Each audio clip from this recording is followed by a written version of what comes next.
وہ کہنے لگی خالہ جان ایسی میری کوئی اٹینشن نہیں اور نہ ہی خواہش تھی، آپ غلط سمجھ رہی ہیں، مجھے یہ سب کچھ اچھا نہیں لگ رہا اور نہ ہی چاہیے، نہیں جیسا آپ بول رہی ہیں آپ وہ اپنی سوتیلی ماں کی طرح بھی بہن کی طرح دیکھ رہی تھی جو اس کی سوتیلی خالہ تھی، اور اب اس پر یہ ظلم کرنے لگی تھی، وہ نہ چاہتے ہوئے بھی اس کی بات سن رہی تھی۔ پہلے وہ ساری زندگی اپنی سوتیلی ماں کے ظلم برداشت کرتی رہی تھی، لیکن اب اس عورت کے ظلم برداشت کرنے کے در پہ تھی۔ اس نے کبھی بھی یہ نہیں سوچا تھا کہ اس کی زندگی اس قدر خراب ہوگی۔ وہ ایسی ایجوکیٹڈ سے معلوم ہوتا تھا کہ وہ بھی اس کی سوتیلی ماں ہوگی تو وہ کبھی بھی شادی نہ کرتی۔ اسے تو یہی لگا تھا کہ اس کی شادی ہو جائے گی اور اپنی ماں سے دور چلی جائے گی، بے شک اس کا شوہر محبت نہ کرے لیکن اس کی زندگی میں سکون تو ہوگا، لیکن یہاں پر آ کر تو اس کو اور بھی اذیت اور مصیبت سہنی پڑ گی۔ اسے اندازہ ہوا کہ اس کی خالہ اسے کیا کرنے کو کہہ رہی تھی۔ وہ کہنے لگی نہیں خالہ جان میں ایسا نہیں کروں گی، اور کہنے لگی اس لڑکی کو بدنام کرنا چاہتی ہوں، چاہے اس کے لیے مجھے کچھ بھی کرنا پڑے، اسے بدنام کام کرنے کے لیے تم جیسی 2 ٹکے کی لڑکی کو میں نے اپنی بہو بنا کر لے کر آئی ہوں، اور تم ہو کہ میری بات ماننے کے لیے تیار نہیں ہو۔ پھر سوچ لو تمہارے ساتھ میں کیا کروں گی، اور تمہارے ساتھ تمہیں کسی کو منہ دکھانے کے قابل نہیں چھوڑوں گی۔ پھر تم کیا کرو گی؟ اور ایک بات یاد رکھنا، اگر آج تم نے اپنی امی کے فنکشن پر بلاج کے سامنے تمہاری کردار کی دھجیاں اڑا دوں گی، کسی کو منہ دکھانے کے تم قابل نہیں رہو گی، پھر سوچ لو تمہیں اپنی عزت پیاری ہے۔ غصے میں اسے دھمکیاں دیے جا رہی تھی، کہنے لگی ٹھیک ہے خالہ جان، جیسا بولیں گی میں ویسا کروں گی۔ وہ ان کا مقابلہ نہیں کر سکتی تھی، جس کی وجہ سے ان کی بات ماننے کے لیے مجبور ہو گئی تھی۔ ولیمے کے فنکشن میں وہ بہت زیادہ ڈیڈی اور سیمی میں لگ رہی تھی، کل سے زیادہ آج وہ حسین لگ رہی تھی۔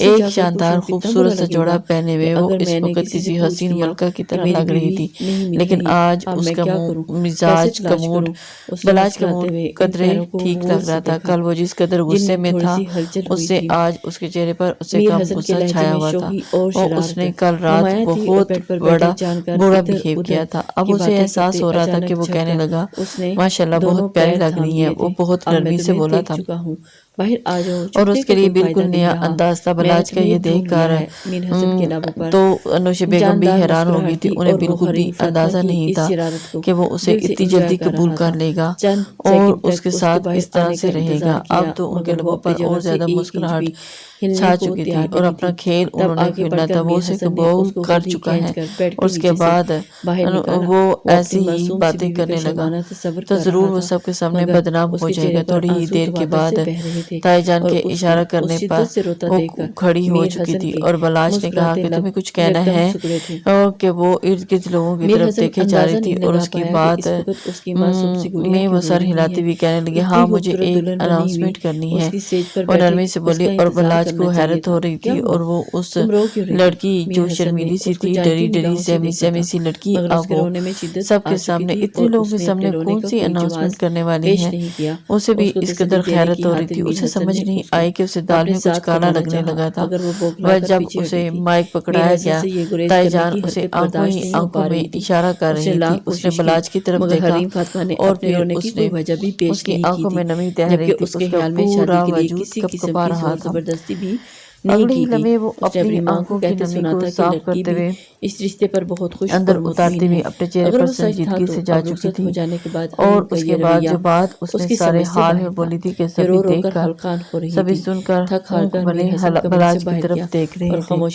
وہ لڑکی چھوٹی سی لڑکی، سارے میڈیا والے ایک دم ایکٹیو ہو گئے، اور سبھی کی ریکارڈنگ کرنے لگے تھے۔ اور یہ لمحہ تھا کہ جب بلاج کو لگا کہ کسی نے اسے بڑے بازار میں ننگا کر دیا ہو، وہ کہنے لگی ہاں یہ شخص ایک مکمل مرد نہیں ہے، اور بلاج نے اسی اشارہ کرنے پر ہاتھ سے مائک پکڑ کر دور پھینکا تھا۔ وہ مزید نہیں چاہتا تھا کہ وہ کچھ بولے، اور سبھی حیرت سے اس معصوم لڑکی کی طرف دیکھ رہے تھے۔ بلاج کو ایک دم غصہ آ گیا، چھوٹی سی نظر آ رہی تھی بلاج، اسی کلائی پکڑتے ہوئے اسے گھسیٹتے ہوئے حال سے باہر لے آیا، اور لا کر اپنی گاڑی فرنٹ سیٹ پر بٹھا دیا تھا۔ اس کی کلائی میں سے خون اس نے لگ گیا تھا کہ جہاں اس کی ٹوٹ کر چوڑیاں لگی تھی۔ بلاج کہنے لگا بہت شوق ہو رہا ہے نا کہ تو میں میری مردانگی دیکھنے کا، اسے وجہ جانا چاہیے۔ لا کر کیا ہوا بیٹا، تم اتنا کیوں رو رہی ہو؟ پریشان ہونے کی کوئی ضرورت نہیں۔